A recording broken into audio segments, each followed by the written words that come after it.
sits by my window, as you look at your waiting for someone to sing me his song. So many dreams I keep deep inside me. Okay, mahal ba na? Alone in the dark, you come along, and you light up my life. You give me hope. Makeup pa kayo, bigyan niyo daw si Sister Jo, Sister Ito, ping isa. pray. Cup daw. Sino? Sister To those Father. people you know, they need your prayer. And fill my nights with song. Pray that your family be blessed by the Lord.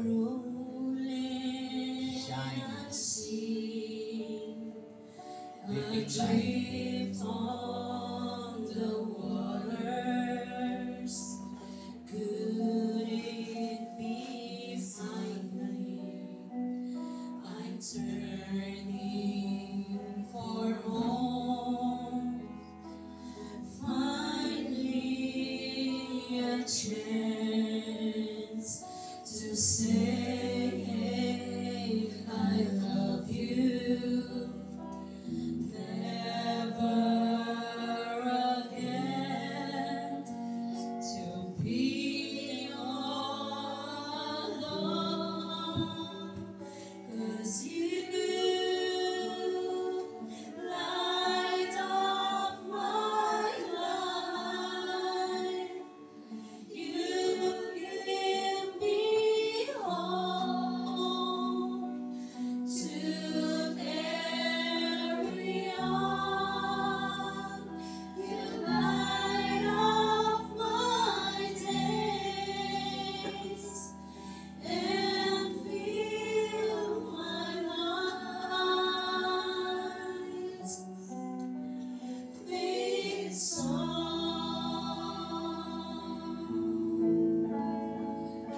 'Cause you light up my life. You give me hope to carry on. You light up my days and fill my nights with song.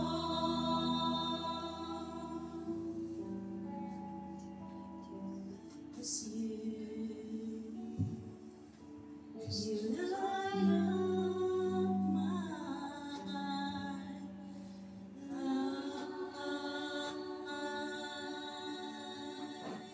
Heavenly Father, we thank you so much for your presence today, Lord, that you are here in the midst of yes, us. oh God, Bless these candles, yes, Lord, that this candle represents our lives. amen, oh God, This is our life.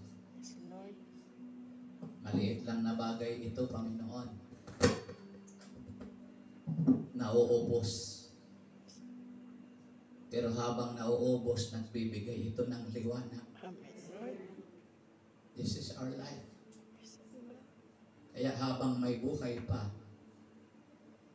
pagliliwanagin namin ang aming buhay. amen, Lord, Every time na ito'y aming makikita at sisindihan, magpapaalala ito sa aming buhay paglilingkod. amen, Hindi dapat mamatay sa maliit na bagay.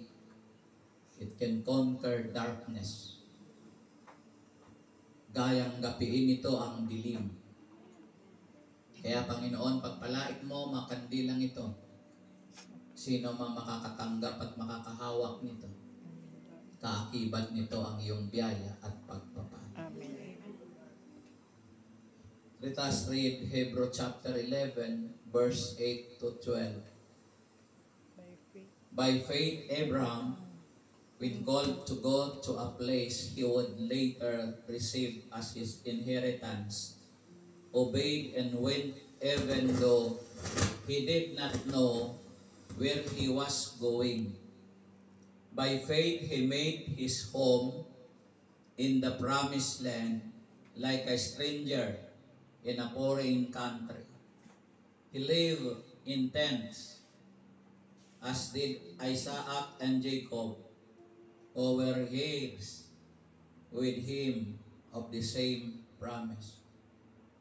For he was looking forward to the city with foundations, whose in architect and builder is God.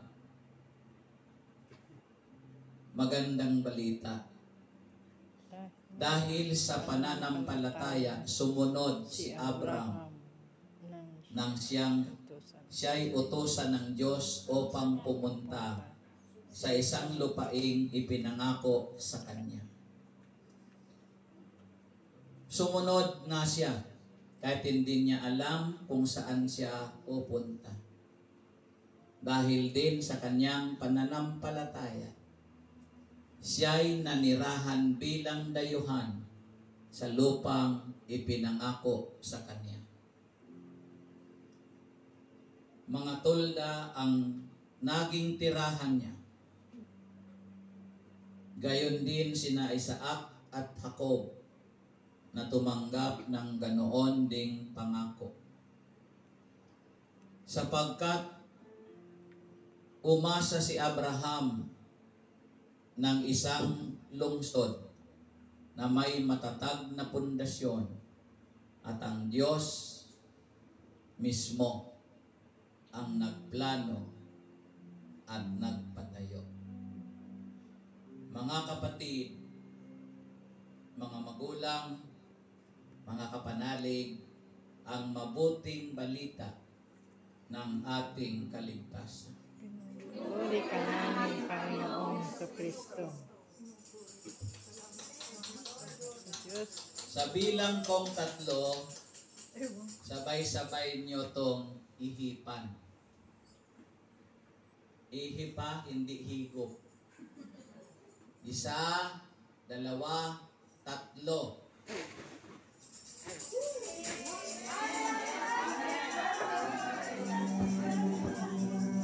This is the day that the Lord has made.